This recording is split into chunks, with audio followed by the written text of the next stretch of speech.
Terserah ya. Tapi ini kalau melihat dari Rizal dan sepertinya dari Virsi juga sudah siap-siap banget untuk bisa langsung debat-debatan. Tapi Evelyn pingin kalian berdebatnya itu di area yang tepat guna. Tepat guna apa? Tepat guna ya.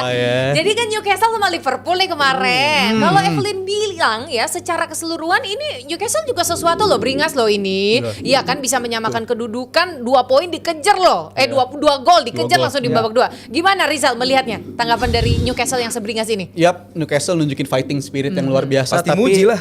Fighting spirit tapi ini bagian nggak mujinya nih. Sekarang bagian nggak mujinya. Gimana bisa lu mengharapkan situasi yang bagus dari Liverpool kalau ini aja match mecahin rekor dalam urusan bergulir bola di atas lapangan paling rendah 40%. dalam 15 tahun terakhir. 40% itu 40%. Tapi kalau kita breakdown 40% itu artinya berapa menit? Cuma 36 menit bola itu bergulir di atas lapangan. Jadi untuk pemain macam Salah, pemain macam Wirtz, pemain-pemain teknikal lainnya, ya permainan terbaik mereka nggak akan keluar kalau emang tujuannya Newcastle setiap ada kontak jatuhin diri. Abis itu giliran Liverpool megang bola juga selalu ditabrak. Dan menurut gua kalau lu main senakal itu, mereka layak main dengan 10 orang menurut gua. Karena permainan mereka begitu nakal. Mereka fighting spirit is one thing, tapi permainan nakal itu menurut gua nggak lepas dari permainan mereka dan mereka layak untuk dihukum dengan 10 orang kalau menurut gua. Gitu ya. Tapi dengan 10 orang juga gimana nih? Kan Virsi langsung udah resah gimana? Enggak. Ya kalau emang tackle keras ya udah biasa ya. Newcastle kan mainnya kayak gitu karena ini emang ciri khas tim di bawah Eddie Howe. Semua yang udah main lawan Newcastle udah tahu. Cuman para pemain Newcastle dari bertahun-tahun gua ngikutin nggak ada yang secara directly bertujuan untuk mencederai pemain kecuali Gordon kemarin. Gordon gue juga akui emang bego ya karena dia emang lagi ini ngaco dia dapat sih. kerjaan baru. Iya dia punya tanggung jawab baru nih. Dia punya tanggung jawab baru leading the line. Dia tuh selalu kesulitan emang kalau main leading the line. Sebenarnya kalau di laga-laga kayak gini di mana Newcastle hype up ya, kadang terlalu hype up. Jadi karena kaptennya dan pelatihnya sendiri mungkin menyalurkan energinya ya bersama dengan St. James's Park. St. James's Park under the light itu luar biasa sekali. Aldi udah pernah merasakannya, apalagi kalau lagi tanding malam itu atmosfernya luar biasa banget. Jadi emang ada beberapa momen dalam pertandingan yang kita lihat rada dangerous. Sebenarnya dangerous itu cuman si Gordon sih. Kalau tackle lain ya sebenarnya para pemain Newcastle kan ngejar 50-50 ya. Sah-sah aja ya. Sebenarnya kalau dibilang kasar terus melukai pemain atau nabrak-nabrakin pemain itu sebenarnya tone-nya kan beberapa kali ada kontak keras dari pemain Newcastle tapi 50-50. Berubah setelah Gravenberch dia mulai tackle dengan menurut gua timingnya salah.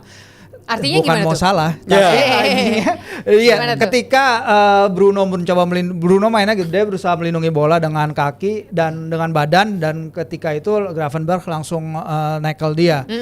Menurut gue sih kalau itu bukan di menit ke-7 ya, mungkin penilaian wasit akan lain ya. Dan orang akan memakai, wah ini tackle kayak gini bisa kartu merah. Gue sih sebenarnya nggak terlalu ada komplain berlebih terhadap kepemimpinan wasit ya. Menurut gue dia rada fair. Mungkin orang karena sampai paginya nih gue bangun setelah pertandingan sampai sorenya.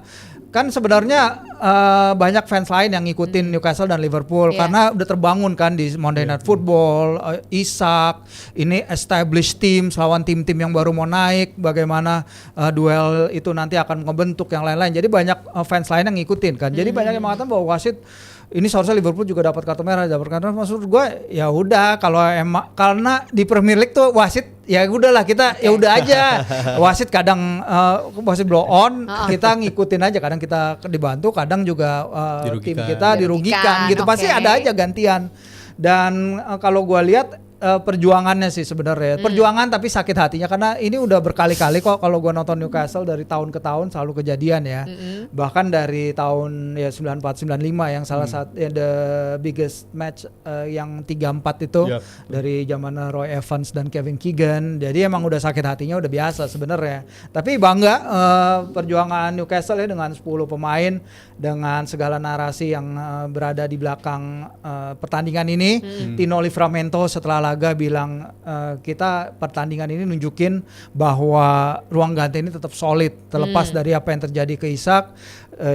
This is semua pemain tidak bisa melakukan satu hal sendirian, bahwa mereka yang bermain nunjukin bahwa mereka masih ingin menunjukkan diri dan bersatu untuk menunjukkan bermain melawan laga. Tapi kalau memang hasilnya 2-3 kalah, it's okay. Yang penting udah memberikan perjuangan yang luar biasa malam kemarin. Tapi ini menarik, gara-gara di penjelasannya lagi, artinya kita jadi berpikir, apakah memang tadinya ada peluang untuk dapat kartu merah sebenarnya? Yang Coba, mana Di, nih? gimana Di? Ya merah lah. Graven Barrett. Oh, Ya iyalah. Gimana? Come on. Ada nggak gambarnya? Coba, ada nggak gambarnya? Biasanya Coba ada, kita ya. lihat nih. Karena tadi nggak ada karena Gary nih. Walaupun Ya biasa apa- Gary kan Gary Liverpool. Gary kan biasa, iya, Liverpool. Liverpool. Kaki napas Oke. Nggak usah dibahas. Ini kayak bagian. Sky nempatin si Isak di Iya. bagian merah ya di preview laga. Udah pasti Oke. mesti dibahas, cuman ya udahlah itu Ya juga udahlah. double footed juga sama kayak Rafinha kemarin lah. Jadi Sama- sebenarnya ya. bisa aja tuh kartu merah, cuman Ya. kayaknya kurang seru gitu ya di awal-awal udah kena kartu merah Nah, gitu itu ya. biasanya Gak ada Udahlah. peraturan kalau tackle double footed itu terjadi di under 10 minutes, pemain tidak akan dapat kartu Iya, merah. nggak ada. Nggak ada. Nggak ada. Udah. Mungkin nggak ada. Ya emang nggak ada. Nggak mungkin nggak ada. Pasti Tapi nggak ada. faktanya pernah ada wasit nggak mau ngasih kartu merah di babak pertama, bukan 10 menit. Tanggung jawab kita Ah. di sini menjelaskan yang benernya apa. Ada nggak aturannya? Itu Nggak ada kan? nggak ada Kalau aturannya. abis itu mengganggu sense of the. Itu dia Bang Aldi. Justru wasit bisa tahu aturan, tapi kan mereka harus feel the game. Berarti field the game itu Balik merugikan ke Newcastle. field game ya. Bukan merugikan Lah iya dong. Newcastle. Lu sekarang gini, dengan Gravenberch nggak ada kartu Bagi gua merah, itu bukan bentar, merah. sebentar. Dengan kartu dengan kartu merah Gravenberch merugikan Newcastle nggak? Iya. Gue pengen Iya. jawab, merugikan nggak? Merugikan. Iya, Berarti merugikan. fair apa enggak? Kalau emang nggak pernah red nggak card dijawab. from the very first time, buat apa merugikan atau enggak? Menurut gue nggak red card itu. Nggak red card, miss time tapi nggak red card menurut gue. Miss time itu berarti kan tackle-nya nggak bersih. Oke, Ya tapi berarti kan Iya. jelas segala dong. sesuatunya kelihatan Dia wasit parah nggak lihat gitu. monitor kan? Konate, Wasit nggak lihat Konate monitor. dorong. Ya, kalau Konate, Ya udah. Konate ya. Mendorong. Konate deh, Konate. Iya. Konate ini gimana kalau Last dari man Rizal loh dia, sendiri? last man standing. Rizal sendiri ngelihat gimana nih? Gua ngerasa kalaupun Duel Konate. nggak ada kontak dari Konate pun tuh pemain nggak bakal dapet sih. Nggak bakal Iya, dapetin sayangnya bolanya ada. Jadi gitu. ada alasan buat wasit ngasih pelanggaran. ke arah sana. Ya, Tapi kalau untuk dihukum careless sebagai sih. red card menurut gua enggak lah. Karena kedua. gini, Dokso. kalau untuk red card enggak, karena gue bisa Dokso bantah pakai contoh ya. Coba, Pakai coba, contoh. coba, kasih Konate contoh dong, pernah valid. ngelakuin hal yang sama Ah. ke Barcola di musim lalu. Bradley Barcola, gue inget waktu itu sama Bang Aldi juga sama Bang Adiani. Itu red card apa enggak? Gue bilang enggak. Gimana bisa lu menghukum orang hanya karena dia lebih kuat dari lo gitu? Dia kuat body charge-nya dan lawan lu jatuh, masa lu mau menghukum dia? Body charge itu Konate body menang. charge. Kalau dorong pakai tangan, apakah body charge? Not enough Iya, lah. not Not enough. enough. Mungkin kalau di situasi lain bisa dihukum, tapi kalau untuk situasi kayak begitu nggak layak untuk dihukum lah menurut gue. Gimana tuh? Kan kita lihatnya yang di depan-depan Iya, layar aja iya. nih yang Udah di last man lapangan. standing terus mendorong pakai kedua tangan. Gue kasus Barcola? Ya nggak Barcola. Ya udah itu kan udah lewat. Barcola wasit ini lagi, wasit Champions League yang katanya Iya. lebih saklek. Simon Buktinya nggak kartu Hooper merah juga tuh. Emang wasit mengaco. Simon Iya, Hooper wasit emang ngaco. ngaco. Simon Hooper Cuman kita kan di sini nggak usah ikutan ngaco juga dong. Simon Hooper yang layak ngomong ngaco apa enggak Liverpool. Soalnya gol dia yang Kenapa harus kenapa? Newcastle Arsenal juga dia pernah mimpin. Sahabat. Pernah. Jangan menjadi NPD seolah Liverpool yang menjadi semua pusatnya. Tipikal, Enggak? tipikal. Oke, Tipikal, sedikit gue tipikal, bahas laganya iya. ya. Sedikit gue bahas laganya. Oke, gimana? Sama seperti tim lain, 10 laga awal itu nggak penting cara lu main, nggak penting cara lu bertahan, nggak penting cara lu apapun pemilihan pemain. Yang penting lu menang. Sama seperti Liverpool juga. Liverpool yang penting menang. Bagaimana caranya, gimana? Orang bilang iya dengan 10 pemain doang, tapi Liverpool kesulitan. Tapi Liverpool berhasil. Itu yang menjadi highlight dari Liverpool berhasil menang. Meskipun banyak catatan di belakangnya. Siapa pemain yang bisa menjadi highlight di game kali ini buat gua? Bukan Gravenberch, bukan Van Dijk, bukan siapapun. Tapi Etikite dan juga Szoboszlai. Ini dua pemain yang buat gua menarik untuk dibahas. Karena Szoboszlai sempat main di bek kanan juga. Terus di akhir-akhir membuat dummy yang begitu baik untuk seorang Rio. Rio juga di situasi tim lu 2 sama away ke St. James's Park. Ini please. Buat yang belum tahu, jangan sepelekan Newcastle. St. James's Park James's. itu salah satu stadion dengan atmosfer terbaik. Apalagi lu bermain di Senin pagi, di mana orang-orang pekerja itu nggak lagi liburan. Jadi bener-bener abis kantor, abis itu lu ke pub, abis dari pub langsung ke situ. Jadi ini bener-bener rame dan bener-bener tekanan kepada lawan itu sulit. Rio umur 16 tahun dengan tekanan untuk memberikan winning goal dalam situasi seperti itu, even kalau sampai dia pun gagal, orang bakal ngerti. Ya, Kalaupun sampai Rio gagal, orang bakal ngerti. Maklum. 16 tahun. yes. Mungkin debut Debut. juga, debut Dan juga. pencetak Menghadapi Newcastle yang menyeramkan di stadion yang menyeramkan, tapi dia slot the ball dengan tenang. Siapa namanya Pep Pop benar-benar nggak bisa ngapa-ngapain di situasi seperti itu. dia menyelesaikan dengan tenang, itu yang membuat gue Rio ini menjadi pahlawan, gue setuju di St. James's Park karena nggak mudah. Liverpool mungkin ini salah satu performance terburuk mereka under Arne Slot, tapi itu nggak penting. Karena menang. Yang penting menang. 3 poin. Ya, Yang bulat poinnya gua dibawa pulang. sorot sebenarnya emang hasil dapat ya. Yeah. Tapi hasil dapat ketika lo bermain bermain buruk itu sustainable apa enggak? Cuman itu aja for the whole of the season. Bisa nggak terus-terusan bermain buruk dapat poin, bermain buruk dapat poin? Kalau mereka bisa, no problem. Kalau mereka terus-terusan nyetak gol ya kayak zamannya Kevin Keegan dulu Entertainers, mereka nyetak gol tapi kebobolan ya nggak apa-apa, tetap aja kan. Tapi at the end of the day biasanya kalau kita ngomongin who won the championship, the team with the best defense won the championship biasanya gitu. 1-0 to the Arsenal zaman dulu. Nah, kita akan lihat ke depannya apakah ada adjustment lagi, apakah potensi kedatangan Gehi bikin tim jadi lebih solid. Coba sih, kalau misalnya Anthony Gordon gak mandi lebih cepat, kira-kira permainan akan berubah nggak? Ya berubah Menang lah, Newcastle, iya. Tuh, gimana? Ya pasti, ya gue nggak bilang menang Newcastle, tapi sepanjang pertandingan itu ya Newcastle walaupun 10 versus 11 saja nyiptain angka ekspektasi gol lebih banyak, outshot Liverpool, bahkan dari golnya Ekitike sampai golnya Rio itu mereka Liverpool nggak nyatetin shot on goal ya. Jadi si Pop ini juga mungkin, gue nggak tahu. Lihat XG-nya. Iya, XG-nya jauh. Sama jelek. Dan kalau dibagi babak per babak juga Newcastle unggul dua-duanya. Cuman emang ya that's the risk, that's football. Mungkin Gordon ngerasain tekanan juga apa padahal lawan tim yang dia bela ya waktu kecil ya. Keluarganya bela juga, big chances lebih banyak. Tapi ya untuk tim yang nggak punya striker, yang sepanjang musim panas persiapannya terganggu, di sepanjang pramusim susah banget nyetak gol, untuk bisa golin 2 kali ke tim juara bertahan dengan 10 pemain, mainnya kayak gitu, bahkan hingga menit ke 90 mereka masih naruh 5 pemain di kotak penalti. Gue mending kalah kayak gini ketimbang bertahun-tahun main sama Steve McLaren, main sama Steve Dino Bruce, main sama ya banyak pelatih lain lah yang main bertahan 5 back tapi tetap aja kalah 5-0 dan lain-lain. Gue mending kalah kayak gini karena we bring the fight to them.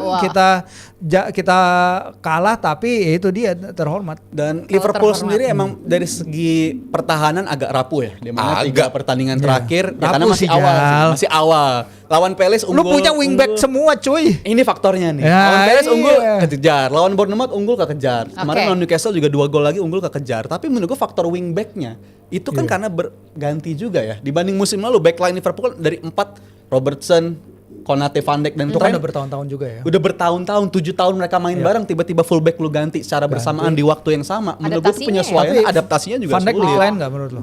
Masih oke sih menurut gue. Itu tipe game yang kalau nggak ada Van Dijk menurut gue kalah tuh tipe game Madrid kemarin. jangan kan wingbacknya. Setimnya itu 4-4 belum pernah main bareng loh.